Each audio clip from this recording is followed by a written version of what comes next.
before we're finally waking up to this cataclysm and we're asking ourselves, how in the world did this happen? Well, a big part of it is our diet. Restaurants that serve contaminated food are fined or shut down. But when it's the government that approves the poisons in our food, a few people get very, very rich, and the toxins end up in every supermarket aisle. Let me show you what I mean. Doritos, Cheez-Its, Captain Crunch, gummy bears. Everyone knows that these are junk foods, so maybe you wouldn't be too surprised to see that the ingredients include a lot of poisons, including a harmful yellow dye called tetrazine, or yellow dye number 5. What you may not know is that this dye was originally made out of the sludge that's left over when you turn coal into coke for blast furnaces.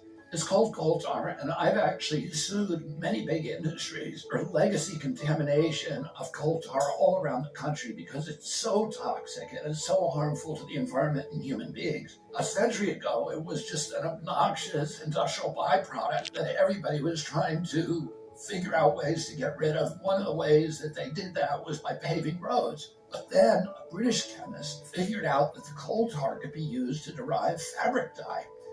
And if fabric dye, why not food?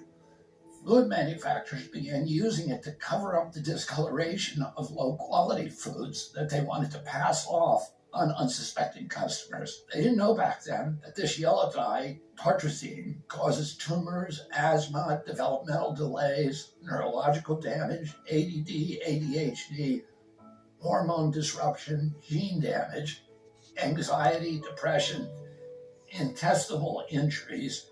Well, we know it now. We've known this for decades. That's why tartrazine is heavily restricted in other countries. In some countries, foods with tartrazine have a warning label that it may cause ADHD in children. Today, it's made from petroleum, not coal tar. Either way, it's crazy to add this to your kids' favorite foods. It doesn't even change the flavor.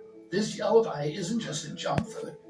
It's in the foods that we consider healthy. It's in everyday kids' snacks like popcorn, mac and cheese, fruit snacks. It's in sports drinks like Gatorade and so-called vitamin water. It's even added to chicken broth, to corn, to pickles, to mustard, and to yogurt. And so, of course, our kids get sick.